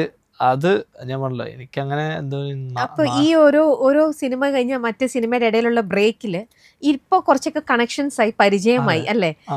അപ്പൊ എവിടെയെങ്കിലും അതിനു വേണ്ടിയിട്ട് ചോദിക്കും, പടം അനൗൺസ് ചെയ്ത് ചോദിക്കും. ആണോ? ഞാൻ മെസ്സേജ് അയക്കും, ആഹാ. എന്തെങ്കിലും പരിപാടി ഉണ്ടെങ്കിൽ പറയണേ. ആ. അപ്പൊ അവർക്ക് ഓർമ്മയുണ്ടെങ്കിൽ അവര് പറയും, അതെ. ശല്യപ്പെടുത്തൂല, എന്തെങ്കിലും പരിപാടി ഉണ്ടെങ്കിൽ പറഞ്ഞാൽ മതി എന്ന് പറഞ്ഞിട്ടുള്ള രീതിയിൽ പറയും. ഓക്കെ. ഇപ്പോ അർച്ചന 31 നോക്കിക്കഴിഞ്ഞാൽ ഫസ്റ്റ് മൂവിയിൽ ഒരുപാട് ന്യൂ കമേഴ്സ് ആയിരുന്നു. 1-2 പേര്, കുറച്ച് പേരായിരുന്നു, 5-6 പേര്, അതെ. കുറച്ച് സീനിയർ ആക്ടേഴ്സ് ഉണ്ടായിരുന്നത്. തലവരയിലേക്ക് വന്നു കഴിഞ്ഞപ്പോഴത്തേക്ക് അവിടെ കുറച്ചും കൂടെ സീനിയർ ആയിട്ടുള്ള ആൾക്കാരുണ്ട്. അതെ. അർജുൻ ആയിക്കോട്ടെ നല്ല എക്സ്പീരിയൻസ്ഡ് വൈസ് ആണ്, അശോകേട്ടൻ, അവരൊക്കെ നോക്കിക്കഴിഞ്ഞാൽ അപ്പോൾ ഒരു ന്യൂ കമർ ഡയറക്ടർ എന്നുള്ള രീതിയിൽ അഖിലിന് വർക്ക് ചെയ്യുമ്പോൾ കൂടുതൽ ഒരു കംഫർട്ടബിൾ ആയിട്ട് തോന്നുന്നത് എങ്ങനെയാണ്? പുതിയ ആൾക്കാരെ ട്രെയിൻ ചെയ്തെടുക്കാനാണോ അതോ ഇത്തരത്തിലുള്ള സീനിയർ ആക്ടേഴ്സിനെയാണോ? ഏതാ കൂടുതലും ഇല്ല, ഇപ്പൊ അർച്ചന ചെയ്യുന്ന സമയത്ത് ഇപ്പുറത്തെ ഒരു കുറച്ച് വയസ്സായ ടീം ഉണ്ടല്ലോ, അവരെല്ലാം ഫ്രഷേഴ്സാണ്. ഇപ്പുറത്തെ ഇന്ദ്രൻ സേട്ടുണ്ട്. അതെ. ഇന്ദ്രൻ സേട്ടൻ്റെ കൂടെ വർക്ക് ചെയ്യുന്നത് വേറെ തന്നെ, ഐ മീൻ എക്സ്പീരിയൻസ്ഡ് ആയ ആളുകളുടെ കൂടെ വർക്ക് ചെയ്യുന്നത് വേറൊരു എക്സ്പീരിയൻസ്. ഇപ്പൊ അശോകന്റെ കൂടെ വർക്ക് ചെയ്യുമ്പോഴും ദേവദർശൻ മാമിന്റെ കൂടെ വർക്ക് ചെയ്യുമ്പോഴും അച്ചുവിന്റെ കൂടെ വർക്ക് ചെയ്യുമ്പോഴും, ഇപ്പോൾ എനിക്ക് തലവരയിലുള്ള ഏറ്റവും വലിയ ഭാഗ്യം എന്ന് പറഞ്ഞു കഴിഞ്ഞാൽ ഈ ആർട്ടിസ്റ്റുകൾ എന്ത് ചെയ്യാനും റെഡി ആയിട്ട് നമ്മുടെ ഫ്രണ്ടിൽ നിൽക്കുക. അവരങ്ങനെ ജാടി ഇടുന്നില്ല, ഒരു പരിപാടി ചെയ്യുന്നില്ല. അഖിലേ നിനക്ക് ഓക്കെ ആണോ? ഇത് ഇങ്ങോട്ട് ചോദിക്കുന്നുണ്ട്. ഞാൻ പറയും അച്ഛനെ ഇത് ഓക്കെ ആണ്. അച്ചുവൊക്കെ നമ്മളൊക്കെ ഒരു 10 ദിവസം കഴിഞ്ഞാൽ അച്ചു ഞാൻ കണ്ടുകൊണ്ടാണ് സംസാരിക്കുന്നത്. ഞാൻ ഇവിടുന്ന് കാണിക്കും, അച്ചു ഇവിടുന്ന് മനസ്സിലായി നമുക്ക് ഇങ്ങനെ സാധനം ചെയ്യാം, അല്ലെങ്കിൽ അച്ചു ഇവിടുന്ന് കാണിക്കും, എടാ പരിപാടി വർക്കായില്ല, അപ്പോൾ നമുക്ക് വീണ്ടും ചെയ്യാം. അങ്ങനെയുള്ള ലെവലിലേക്കായി. അപ്പോൾ ഇത് രണ്ടും വേറെ വേറെ പരിപാടിയാണ്. ഇപ്പം നമ്മൾ തലവരയിൽ മാക്സിമം റോളുകൾ ആക്ച്വലി എന്താണ് ഫ്രഷേഴ്സിന് വേണ്ടി കാസ്റ്റിംഗ് കോളിട്ട് ഓഡീഷൻ ചെയ്ത് കിട്ടിയില്ല. അപ്പോഴാണ് നമ്മളിങ്ങനെ എക്സ്പീരിയൻസ്ഡ് ആയിട്ടുള്ള ആളുകളിലേക്ക് പോയത്. കുറച്ച് റോളുകൾ, അച്ഛനമ്മ അങ്ങനത്തെ കാര്യങ്ങളല്ല, അല്ലാത്ത റോളുകൾ. പിന്നെ തലവരയിൽ തന്നെ ഇപ്പോൾ അച്ഛനമ്മ അങ്ങനത്തെ ക്യാരക്ടേഴ്സ് ഒക്കെ എക്സ്പീരിയൻസ്ഡ് ആയിരിക്കണം നമുക്കൊരു നിർബന്ധം ഉണ്ടായിരുന്നു. കാരണം അങ്ങനത്തെ ഇമോഷൻസ് ആണ് കൊണ്ടുപോകുന്നത്. പിന്നെ ഇതിൽ ഒന്നാമത്തെ കാര്യം, നമുക്കിപ്പോൾ ഫസ്റ്റ് സിനിമയിൽ ടൈം നമുക്ക് കിട്ടി. ഒരു സിനിമ ഓടുന്ന ടൈം, ഷൂട്ട് ചെയ്യുന്ന ടൈം ഇത്രയാണ്. അപ്പോൾ ഫ്രഷേഴ്സ് ആകുമ്പോൾ അത് ക്യാച്ച് ചെയ്ത് പോകാനുള്ള അങ്ങനത്തെ ആളുകളെ കിട്ടിയില്ല. ഇപ്പോൾ ഫ്രഷ് ആർട്ടിസ്റ്റുകളുടെ കൂടെ നമ്മൾ വർക്ക് ചെയ്തിട്ട് അൺകംഫർട്ട് ആയിട്ടുണ്ട്. ആക്ച്വലി അങ്ങനെ ഉണ്ടായിട്ടുണ്ട്, ഭയങ്കര അൺകംഫർട്ട് ആയിട്ടുണ്ട്. കാരണം ഞാൻ ഷൂട്ട് ചെയ്തുകൊണ്ടിരിക്കുമ്പോൾ വളരെ ഫ്രഷ് ആയിട്ടുള്ള ഒരു ആർട്ടിസ്റ്റ് ഞാൻ അവരൊന്ന് സൈഡിലേക്ക് മാറ്റി നിർത്തി. കാരണം അത് ഫ്രെയിം വെക്കാൻ വേണ്ടിട്ടാ. അപ്പൊ അവര് വന്നിട്ട് പറഞ്ഞു, എന്താ സാറേ നമ്മളൊക്കെ മാറ്റി നിർത്തുകയാണോ? ഇൻസൾട്ട് ചെയ്യുന്ന പോലെ. അപ്പൊ ഞാൻ പറഞ്ഞല്ല, ഇത് ഷോട്ട് എടുക്കാൻ വേണ്ടിട്ടാ എന്നുള്ള രീതിയിലും. ഇപ്പൊ അത് എക്സ്പീരിയൻസ്ഡ് ആയിട്ടുള്ള ഒരു ആർട്ടിസ്റ്റ് ആണെങ്കിൽ അത് മനസ്സിലാവും, ഓ ഇതൊരു ഫ്രെയിമിന് വേണ്ടി ഒന്ന് മാറ്റി വെച്ചാണ് എന്നുള്ള രീതിയിൽ. പക്ഷെ അതല്ല അവിടെ സംഭവിച്ചത്. അപ്പൊ അങ്ങനെ അല്ലാതെ ഒരുപാട് ഉണ്ടായിട്ടുണ്ട്. ഫ്രഷ് ആർട്ടിസ്റ്റുകളുടെ സൈഡിൽ നിന്നും ഉണ്ടായിട്ടുണ്ട്, എക്സ്പീരിയൻസ്ഡ് ആയിട്ടുള്ള സൈഡിൽ നിന്ന് അൺകംഫർട്ടബിൾ ആയിട്ടുണ്ട്. ഈ കഥ നറേറ്റ് ചെയ്യാൻ പോകുമ്പോഴാണെങ്കിലും അവിടെയാണെങ്കിലും ഈ പറയുന്ന പോലെ ഷൂട്ടിംഗ് ചെയ്യുന്ന സമയത്ത് പറയുന്നത് സീനിയർ ആക്ടേഴ്സിൻ്റെ അടുത്തും ന്യൂ കമേഴ്സിൻ്റെ അടുത്ത് പറയുമ്പോഴും എപ്പോഴും നറേറ്റ് ചെയ്യുമ്പോഴും ഏതാ കുറച്ചും കൂടെ അവർക്ക് പെട്ടെന്ന് മനസ്സിലാവുന്നു, അല്ലെങ്കിൽ കാര്യങ്ങൾ പെട്ടെന്ന് നിങ്ങൾക്ക് കമ്മ്യൂണിക്കേറ്റ് ചെയ്യാൻ പറ്റുന്നു എന്നൊക്കെ തോന്നുന്നതും സീനിയർ ആക്ടേഴ്സിൻ്റെ അടുത്ത് തന്നെയാണോ? അല്ല, രണ്ടുപേരും ഇപ്പോൾ എന്താണ്, ഫസ്റ്റ് തന്നെ നമ്മൾ കഥ പറയുന്നതിന് മുമ്പ് പറയും, എന്തുണ്ടെങ്കിലും നിങ്ങൾക്ക് നമ്മളോട് പറയാം.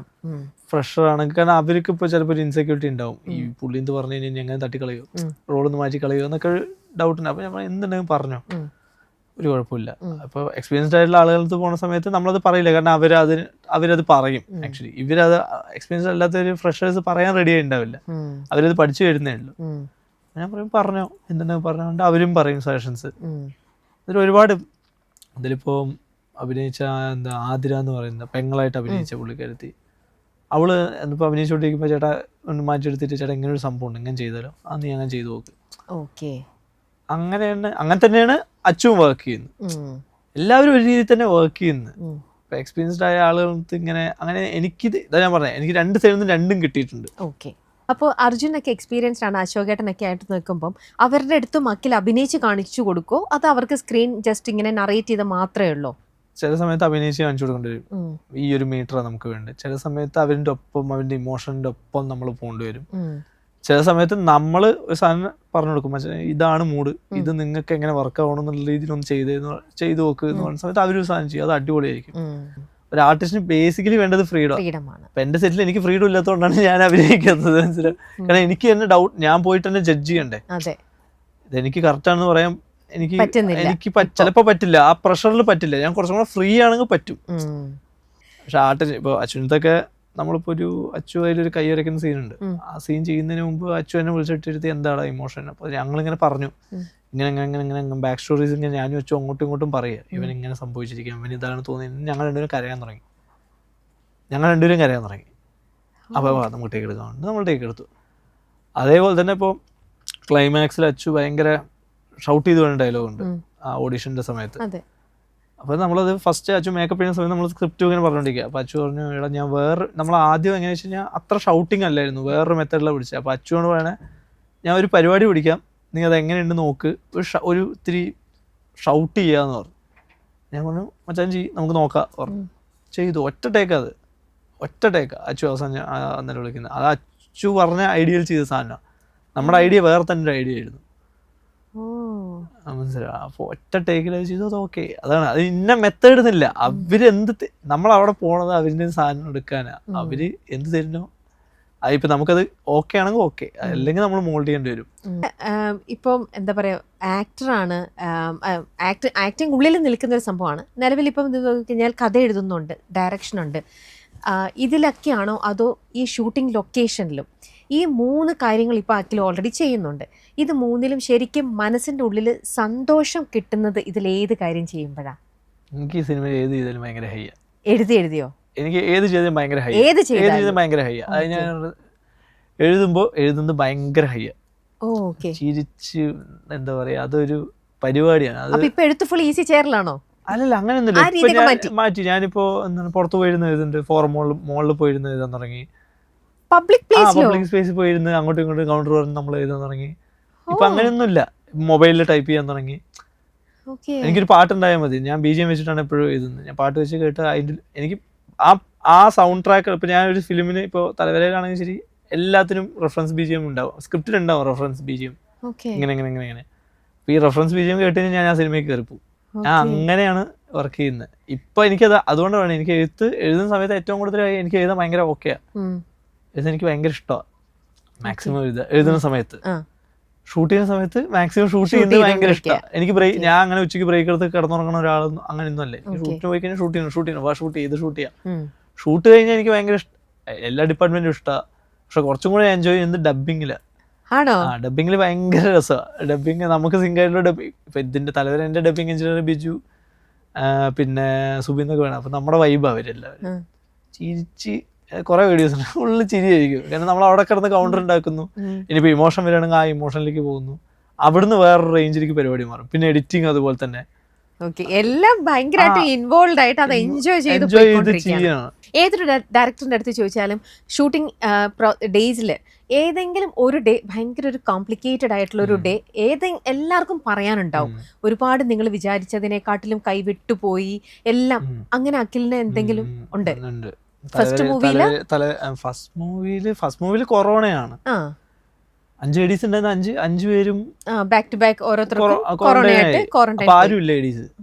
അപ്പൊ അതിന് എന്റെ 2 ഫ്രണ്ട്സ് ഉണ്ടായിരുന്നു, അവരെ പിടിച്ച് നേടിയാക്കി. അവർ അത്യാവശ്യം ഷോർട്ട് ഫിലിംസ് ഒക്കെ ചെയ്യുന്നു, അതിനെ പിടിച്ചാക്കി. അങ്ങനെയുള്ള ബുദ്ധിമുട്ടുണ്ടായിട്ടുണ്ട്. അതേപോലെ തന്നെ അർച്ചന ഒരു ഷൂട്ട് ഔട്ട് സീൻ ഉണ്ട്. മറ്റേ അവള് വീട്ടിൽ കയറി വന്നിട്ട് ഭ്രാന്തെടുത്ത് വെടിവെക്കുന്ന സീൻ ഉണ്ട്. അതിലൊരു ചേച്ചീന്റെ ബ്ലൗസ് അങ്ങനെ കത്തിപ്പോയി. കാരണം ഇതൊക്കെ നോർമൽ ആയിട്ടുള്ള ആർട്ടിസ്റ്റിനല്ലേ വെടിവെക്കുന്നത്. അപ്പോൾ വെടിവെക്കുന്ന സമയത്ത് ഇവിടുന്ന് പടക്കം പൊട്ടും. അത് ബേസിക്കലി ഒരു സ്പാർക്ക് ഉണ്ടാക്കുക. ഇതങ്ങോട്ട് കത്തിപ്പിടിച്ചു. ഇവരൊന്നും അത് ചെയ്തേ. കാരണം ഇപ്പൊ ഇവിടെ വെടി പൊട്ടണം, അവർ പേടിച്ചിട്ട് ഇവിടെ കൈവയ്ക്കായിരിക്കും. അപ്പൊ റീടേക്ക് എടുക്കണമെങ്കിൽ ഇതെല്ലാം മാറ്റി വാഷ് ചെയ്ത് പിന്നെ പുതിയ ക്ലോത്ത് ഇട്ട് ഇതൊക്കെ വേണ്ട ചെയ്യാൻ. ഇത് അതിനും സമയമില്ല. പൊട്ടി ഇവിടെ കത്തിപ്പോയി. ലിറ്ററലി നമ്മളാകെ പാനിക്കായി പോയി. ഞാൻ ഫസ്റ്റ് ടൈമാണ് ഇങ്ങനെ ഒരാൾ നോക്കുമ്പോൾ ഒരാളെ തോളിട്ട് കത്തിക്കൊണ്ടിരിക്കുക. അത് സിനിമയിൽ യൂസ് ചെയ്തിട്ടുണ്ട് ആക്ച്വലി ആ ഷോട്ട്. ലിറ്ററലി ആ ഷോട്ട് അല്ല, വെടി പൊട്ടുന്നു, ചോര തെറിക്കുന്നു, അയാൾ വീഴുന്നു. പക്ഷെ ഇതിവിടെ കത്തിപ്പോയി. അങ്ങനെ കുറെ സംഭവം ഉണ്ടായിട്ടുണ്ട്. തലവരയിലേക്ക് സംഭവിക്കാൻ തലവരയില് ഒരു ഡെത്ത് സീൻ ഉണ്ട്. അത് മരണ വീട് ഷൂട്ട് ചെയ്യാനുണ്ട്. ഞാൻ മരണ വീട്ടിൽ പോവില്ല. എനിക്ക് പൊതുവെ ഭയങ്കര ഡാർക്കാണ് അത്. ഞാൻ അങ്ങനത്തെ പരിപാടികൾ, ഞാൻ പ്രേതപ്പടം കാണില്ല, മരണ വീട്ടിൽ പോവില്ല. അങ്ങനെ ഭയങ്കര പ്രശ്നമാണ്. എന്നെ ഹോണ്ട് ചെയ്യുക സംഭവം. എനിക്കിത് അറിയില്ല അവിടെ എന്താ പരിപാടി നടക്കുന്നത്. പണ്ട് കണ്ട കുറച്ച് ഓർമ്മകളൊക്കെ ഉള്ളൂ. അത് പോരാ സിനിമ ഷൂട്ട് ചെയ്യുന്ന സമയത്ത്. അത് എക്സ്പീരിയൻസ് വേണം. ഞാൻ തള്ളു പറഞ്ഞിട്ട്, പക്ഷെ ഒരു ലൊക്കേഷന്റെ പ്രശ്നം മൂലം ഇത് ഷൂട്ട് ചെയ്യാൻ പോയതിൻ്റെ ഒരു 10-15 ദിവസം കഴിഞ്ഞ് ഇത് കയറി വന്നു. ഭയങ്കര ടെൻഷനായിരുന്നു, ഉറങ്ങാൻ പറ്റുന്നില്ല. ഇത് എങ്ങനെ ഞാൻ ഷൂട്ട് ചെയ്യും? കാരണം ഇതിന്റെ ചന്ദനത്തിരിന്റെ മണമൊക്കെ അടിച്ച് കഴിഞ്ഞാൽ എനിക്ക് ഭയങ്കര പ്രശ്നമാണ്. ഇത് വീട്ടിനകത്ത് നടക്കുന്ന തന്നെ കൊണ്ട് തന്നെ ഞാൻ ക്യാമറേന്റെ ബാക്കിലായിരിക്കും അധികം. മോണിറ്ററിൽ ഇരിക്കുന്നത് കുറവായിരിക്കും, ഇരിക്കാൻ സ്പേസ് കിട്ടിയാലേ ഇരിക്കത്തുള്ളൂ. ക്യാമറേന്റെ അടുത്ത് തന്നെ നിൽക്കണം. ആർട്ടിസ്റ്റ് എല്ലാവരും ഉണ്ട്, അശോകേട്ടൻ ഉണ്ട്, എല്ലാവരും ഉണ്ട്. ഷൂട്ട് ചെയ്യാൻ വേണ്ടി പോയി. അപ്പോൾ നോക്കുമ്പോൾ അത് ബുമ്മെന്ന് കഴിഞ്ഞു. ആക്ച്വലി ഉച്ചയോടുകൂടി പരിപാടി കഴിഞ്ഞു. ഒരു പ്രശ്നം ഉണ്ടായിരുന്നില്ല, ഭയങ്കര കോമഡി ആയിരുന്നു. ഒരു കുഴപ്പമില്ല, ഞാൻ തന്നെ ഇത് ഇത്രയല്ലേ പരിപാടി, സിമ്പിളായി തീർന്നു. പക്ഷെ അത് വിട്ടിട്ട് ഗണേഷ് മറ്റേ ബൈക്കിൽ നിന്ന് വീഴുന്ന ഒരു സാധനമുണ്ട്. അത് ഷൂട്ട് ചെയ്തുകൊണ്ടിരിക്കുന്ന സമയത്ത് ശരസവേൻ്റെ കൈ അറിയാതെ ആക്സിലേറ്ററിൽ, കാരണം പുള്ളി ഇങ്ങനെ പോയിട്ട് ഇങ്ങനെ വീഴണം, പക്ഷെ വീഴണ മാർക്ക് മാറിപ്പോയിട്ട് പുള്ളി എന്താ വെച്ചാൽ ഒന്നും കൂടെ ഫ്രണ്ടിലേക്ക് പോയിട്ട് വീഴാം, ആദ്യം ഒന്ന് വീണിട്ട് പിന്നെ ഒന്ന് എടുത്തിട്ട് വീണ്ടും വീഴാൻ വേണ്ടി പോയി. ഇതിൻ്റെ ഇടയിൽ ആക്സിലേറ്റർ കൂടി അർജുന അശോകൻ നേരെ ബാക്കിലേക്ക് ഒന്ന് വണ്ടി ഇടിച്ച്, അച്ചു നേരെ പാത്രക്കടയ്ക്കും ശരത്ത് നേരെ ഒരു സ്റ്റെപ്പും കയറി പോകുന്നു. ഞാനിത് മോണിറ്ററിൽ എനിക്ക് ക്ലിയർ ആയി കാണാമല്ലോ. ഞാൻ ഇത് കണ്ടത് എൻ്റെ റിലേ പോയി. അതായത് അയ്യോ അച്ചുവിന് എന്തെങ്കിലും പറ്റിയ പടം നിന്ന പണി പാളിയ ആ മൂടായി. ഞാൻ പോയി നോക്കുമ്പോൾ അച്ചു പൊടി എന്നിട്ട് വാഷോട്ട് പോലെ പറഞ്ഞു. പുള്ളിക്ക് ഭാഗ്യത്തിനൊന്നും ആയില്ല, ഭാഗ്യത്തിനൊന്നും ആയില്ല. അത് ഭയങ്കര സീനായിരുന്നു. കാരണം അത് നമ്മൾ പബ്ലിക് സ്പേസിലെ ഷൂട്ട് ചെയ്യുന്ന ആ പൂക്കാരെല്ലാവരും പ്രശ്നം ഉണ്ടായിക്കൊണ്ടിരിക്കുക, എത്രയും പെട്ടെന്ന് ഷൂട്ട് നിർത്തി പോ എന്ന് പറഞ്ഞുകൊണ്ടിരിക്കുക. ഇതിന്റെ ഇടയിലാണ് ഈ ആക്സിഡന്റ്. അത് ഭയങ്കര സീനായി. ശരിക്കും അൺഎക്സ്പെക്ടഡ് ആയിട്ട് ചിലത് നടക്കുന്നു എന്നൊക്കെ പറയുന്നത്. ഞാൻ കുറച്ചു നേരം മോണിറ്ററിൽ നിന്ന് അനങ്ങിയില്ല, ഞാൻ തലതാഴ്ത്തി അങ്ങനെ ഇരുന്നു പോയി, എനിക്ക് ഒന്നും മനസ്സിലുണ്ടായില്ല. ഓക്കെ. ഇപ്പോൾ അഖിലിന് തന്നെ തോന്നുന്നുണ്ട്, അഖിലിൻ്റെ ഒരു ജീവിതം ഇത്രയ്ക്കൊക്കെ വന്നു കഴിഞ്ഞപ്പോൾ ചിലർ പറയുന്നത് കേൾക്കാറുണ്ട്, എൻ്റെ ജീവിതം കഥയുണ്ടല്ലോ അത് നിങ്ങൾക്കൊരു സിനിമയാക്കാനുള്ളതുണ്ട്. കുറേ ആൾക്കാർ അങ്ങനെ പറഞ്ഞ് ഞാൻ തന്നെ കേട്ടിട്ടുണ്ട്. അഖിലിന് തോന്നുന്നുണ്ടോ അഖിലിൻ്റെ ജീവിതം അങ്ങനെ ഒരു സിനിമയ്ക്ക് പറ്റിയൊരു? അല്ല, അതിൽ പകുതി സാധനം ഇപ്പൊ തലവരയിലുണ്ട്. സ്വന്തം ജീവിതത്തിലെ കാര്യങ്ങളാണ്. അതെ, പേഴ്സണലി കുറച്ച് സംഭവങ്ങളുണ്ട്. ഞാൻ കാറ്ററിങ്ങിന് പോയിട്ടുണ്ട്, ഞാൻ ഫോട്ടോഗ്രാഫി വെഡിങ് ഫോട്ടോ ഷൂട്ടിന് പോയിട്ടുണ്ട്. എൻ്റെ കസിൻ ചേച്ചിമാരുടെ 2 കല്യാണം ഞാൻ നടത്തി കൊടുക്കാനുള്ള ഒരു ഭാഗ്യം ഉണ്ടായിട്ടുണ്ട്. അതുകൊണ്ട് എനിക്ക് അതിലുള്ളൊരു ക്യാരക്ടർ ഞാനാ. അർച്ചനയിൽ അവളുടെ അനിയനെ കസിനെ പോലെ നിൽക്കുന്ന ഒരാൾ ഞാനാ. ആ ഒരു കഥയ്ക്ക് അല്ലെങ്കിൽ ആ ഒരു ഇതിന് എന്ത് പേരിടുന്നു ചോദിച്ചാൽ അർച്ചന 31 ഉണ്ട്, തലവരയും ഉണ്ട്. എന്റെ എക്സ്പീരിയൻസ് ആണ് രണ്ടിനകത്തും വന്നിരിക്കുന്നത്. ഇപ്പോഴും ഇൻസെക്യൂരിറ്റി ഉണ്ടോ? ഇപ്പൊ ഇത്രയും നല്ല സിനിമകൾ ചെയ്തു, ഒരു തുടക്കക്കാരന് കിട്ടുന്നതിനെക്കാട്ടിലും നല്ലൊരു ഇതിലേക്ക് സാധനങ്ങളൊക്കെ എത്തിച്ചില്ലേ? അതിന്റെ റീസൺ എന്താ വെച്ച് കഴിഞ്ഞാൽ, ഇപ്പൊ ഒരു 10-20 വയസ്സ് വരെ നമ്മൾ കേട്ടിരിക്കുന്ന കാര്യങ്ങളിൽ നിന്ന് ഞാനിപ്പോ മാറാൻ തുടങ്ങിയിട്ട് ഒരു 10 വർഷമായിട്ടുള്ളൂ. അതിൽ മാറ്റം എന്ന് പറയാൻ തന്നെ ഈ 5 വർഷം, 25 വയസ്സിന് ശേഷമായിരിക്കും നമുക്ക് കറക്റ്റ് മാറ്റങ്ങൾ വരുന്നത്. നമ്മളെ സംബന്ധിച്ച് ഇതെല്ലാം എക്സ്പീരിയൻസ് ചെയ്തിട്ടുണ്ട് നമ്മൾ. ഒരു ടൈമിൽ ഞാൻ കാണുന്ന സിനിമകളും എൻ്റെ ചുറ്റിലുള്ള ആളുകളെല്ലാം സംസാരിക്കുന്ന മെയിൽ ഷോവിനിസം പരിപാടികളാണ്.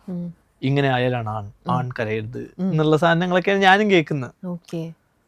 എന്താണ് ജോലി ആയി കഴിഞ്ഞാൽ കല്യാണം കഴിക്കണം, കല്യാണം കഴിച്ചാൽ കുട്ടികൾ വേണം, കുട്ടികളായും വീട് വെക്കണം. ഈ ഒരു ടിപ്പിക്കൽ സംഭവമാണ്. അതിപ്പോ എന്റെ ചുറ്റുപാടൊന്നും അല്ലാത്തതൊന്നും എല്ലാം ഞാൻ കേട്ടോണ്ടിരിക്കുന്നതാ. അപ്പൊ അത് പെട്ടെന്ന് പോകത്തില്ല, മെല്ലെ മെല്ലെ പോവുള്ളൂ. അപ്പോൾ വളരെ മെയിൽ ഷോവിനിസ്റ്റായ ഞാൻ എഴുതിയൊരു കഥയാണ് അർച്ചന 31 നോട്ടോട്ട്. അത് കഴിഞ്ഞപ്പോൾ എനിക്ക് മനസ്സിലായി പരിപാടി. അത് ഞാൻ പറഞ്ഞ സിനിമകളിൽ ചെയ്യുന്നത് എന്നെയും കൂടെ മാറ്റാൻ വേണ്ടിയിട്ടാണ്, എൻ്റെ തെറ്റുകളും കൂടെ മാറ്റാനായിട്ടാണ്, നമ്മുടെ കാഴ്ചപ്പാടും എല്ലാം പൊളിക്കാൻ വേണ്ടിയിട്ടാണ്. അപ്പൊ തലവര ചെയ്യുമ്പോൾ ജ്യോതിഷ് വേണ്ട ഒരാൾ ഇൻസെക്യൂറാ, ജ്യോതിഷ് തിരിച്ചു കളിയാക്കുന്നുണ്ട്. അത് ഞാനും ചെയ്തിട്ടുണ്ട്. എന്നെ കളിയാക്കി ഞാൻ തിരിച്ചു കളിയാക്കാൻ തുടങ്ങിയിട്ടുണ്ട്. അതാണ് ഡോമിനേഷൻ, അതാണ് പവർ എന്ന് വിചാരിച്ചിട്ട് നടന്ന കാര്യങ്ങളുണ്ട്. പക്ഷെ അതല്ല, ഇപ്പൊ അത് അങ്ങനത്തെ കാര്യങ്ങൾ കട്ട് ചെയ്ത് കളയും, മൈൻഡ് ചെയ്യുന്നില്ല. അപ്പൊ ആ സ്റ്റേജിലേക്ക് എത്തി. കുറച്ചും കൂടെ കഴിഞ്ഞാൽ കുറച്ചും കൂടെ അപ്പൊ ഇതെല്ലാം പല പല എക്സ്പീരിയൻസിലൂടെ കുറച്ചും കൂടെ കോൺഫിഡൻസ് ഗെയിൻ ചെയ്യും. അങ്ങനെ പോകെ ഇനി ഞാൻ അഖിലിനെ ഇന്റർവ്യൂ ചെയ്യാനിരിക്കുമ്പോ അഖിലിന്റെ തന്നെ ഡയറക്ഷൻ, അഖിൽ തന്നെ മെയിൻ റോള് ആക്ടറായിട്ട് നിൽക്കുന്നു, സൗണ്ട് മിക്സിങ്ങും ഇങ്ങനെ എല്ലാം കൂടെ ഒരു മൾട്ടി ടാസ്കിങ് ചെയ്തിട്ടുള്ള രീതിയിലായിരിക്കും ഞാനിപ്പോ കാണാൻ പോകുന്നത് ഒരു പക്ഷേ, അല്ലേ? അങ്ങനെ തന്നെ ആവട്ടെ.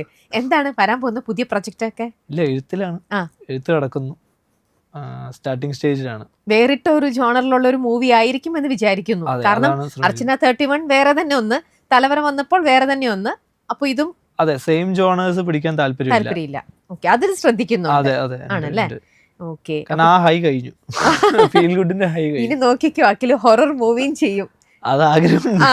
അതിലേക്കൊക്കെ എത്തി കുറെ കഴിയുമ്പോഴത്തേക്ക് ഇപ്പൊ തന്നെ ആ ഒരു സീനൊക്കെ എടുത്തു കഴിഞ്ഞപ്പോൾ ഇത് ഇത്ര ഈസി ആയിരുന്നോ, ഇത്രയും ഉണ്ടായിരുന്നല്ലോ എന്നുള്ളൊരു മനസ്സിലായില്ലേ? അങ്ങനെ ആ ഒരു എക്സ്പീരിയൻസിൽ നിന്ന് നമ്മൾ പലതും പഠിക്കില്ലേ? അപ്പൊ എന്തായാലും അങ്ങനെ മനസ്സിൽ കിടക്കുന്ന ഒളിപ്പിച്ച് വെച്ചിരിക്കുന്ന കുറെ ആഗ്രഹങ്ങൾ അതെല്ലാം എത്രയും പെട്ടെന്ന് പേപ്പറിലൂടെ ഞങ്ങൾക്ക് ബിഗ് സ്ക്രീനിലേക്ക് കാണാൻ പറ്റട്ടെ എന്ന് ആശംസിക്കുന്നു. ജേണിയിലെ എല്ലാവിധ വിഷസും. Thank you Akhil, thank you so much. Cinema സ്വപ്നം കാണുന്നവർക്ക് ചാവറ ഫിലിം സ്കൂൾ, കൊച്ചി.